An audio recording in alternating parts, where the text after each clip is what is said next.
Bagaimana kabarmu? Ya begitulah Bu. Akhir-akhir ini ada yang mengganjal pikiran saya. Tidak apa-apa, Ayu. Di sini kita bisa bicara santai.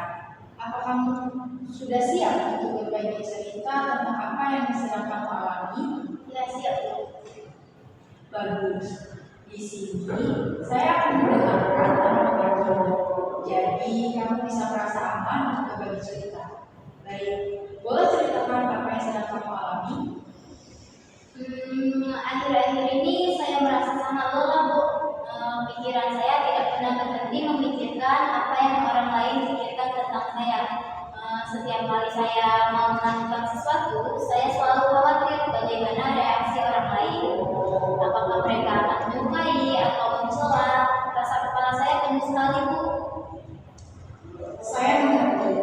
Jadi kamu terus-menerus memikirkan pendapat orang lain dan itu membuatmu lelah serta cemas. Iya Bu. Seberapa sering hal itu terjadi, Ayu? Hampir setiap hari Bu, terutama kalau ada masalah kecil. Bisakah kamu berikan contoh situasi di mana perasaan itu lebih kuat?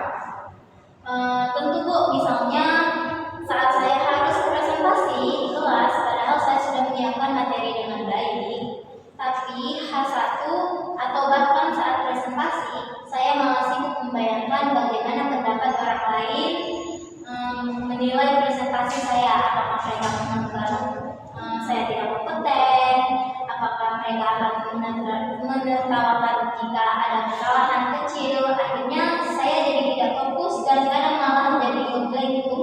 Atau saat saya posting foto di media sosial, saya akan terus mengecek berapa likes yang saya dapat, apa komentar orang. Jika ada komentar negatif, itu bisa membuat suasana hati saya hancur sekali Bu. Terima kasih sudah berbagi, Ayu. Itu adalah contoh yang sangat jelas. Dari cerita kamu terlihat bahwa overthinking ini mempengaruhi performamu, bahkan kebahagiaanmu. Ya Bu. Menurutmu, apa yang paling kamu takuti jika orang lain memiliki pandangan negatif tentangmu? Saya takut mereka tidak menyukai saya Bu. Saya takut mereka menganggap saya tidak cukup baik, tidak pintar, atau bahkan menolak saya. Saya ingin semua orang menerima saya apa adanya Bu. Keinginan untuk diterima itu wajar, Ayu. Setiap orang pasti menginginkan hal tersebut. Namun, terkadang kita terlalu fokus pada hal yang di luar kendali kita, yaitu persepsi orang lain. Pernahkah kamu berpikir bahwa tidak semua orang akan memiliki pandangan yang sama tentang dirimu, dan itu adalah hal yang normal? Belum pernah sampai sejauh ini Bu. Saya selalu merasa harus menyenangkan semua orang. Nah, itu poin pentingnya. Mencoba menyenangkan semua orang itu seperti mengejar bayangan. Ayu, sulit bahkan tidak mungkin.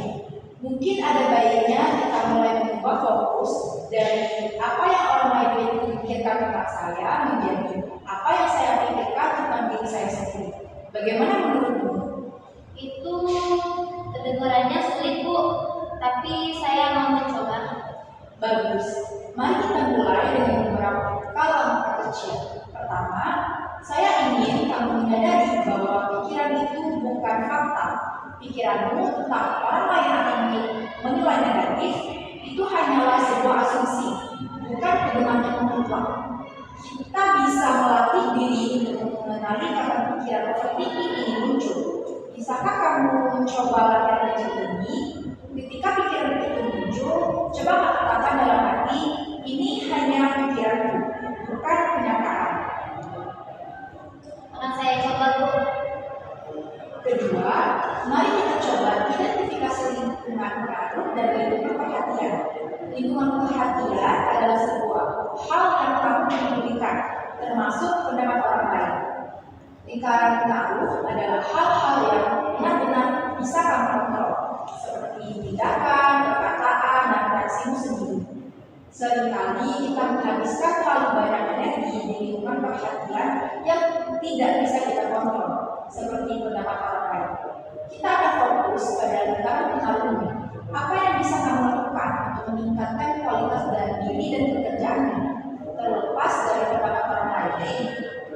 Maksudnya, saya harus fokus pada apa yang saya lakukan agar presentasi saya bagus atau agar pekerjaan saya optimal, bukan pada bagaimana orang lain akan menilai hasilnya. Tepat sekali, Ayu. Fokus pada usaha dan prosesmu, bukan hanya pada hasil dan penerimaan orang lain. Ketika kamu tahu sudah melakukan hal yang terbaik, rasa percaya dirimu akan tumbuh. Lalu yang ketiga, coba latih self-compassion. Lakukan dirimu sendiri dengan kebaikan dan pengertian, sama seperti kamu memperlakukan teman terbaikmu. Jika kamu membuat kesalahan, jangan langsung menghakimi dirimu habis-habisan. Ingatlah bahwa semua orang pernah melakukan kesalahan.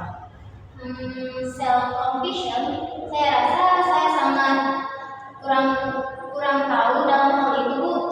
Saya sering sekali menyalahkan diri saya sendiri, Bu. Ini adalah proses Ayu.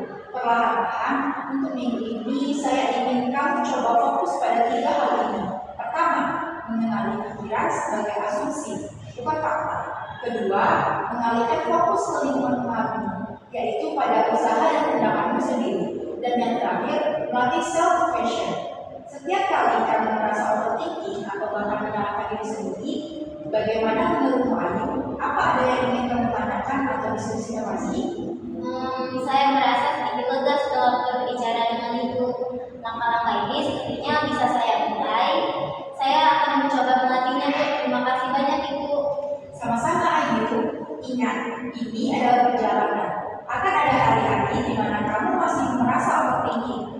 Tapi yang penting kamu bagaimana kamu menyikapinya dan terus berlatih. Kita akan bertemu lagi minggu depan untuk melihat bagaimana prosesnya. Kamu bisa mencatat pengalamanmu jika ingin. Baik, Bu Zahra, saya akan mencatatnya. Sampai jumpa minggu depan. Sampai jumpa Ayu, jaga dirimu. Terima kasih, Bu.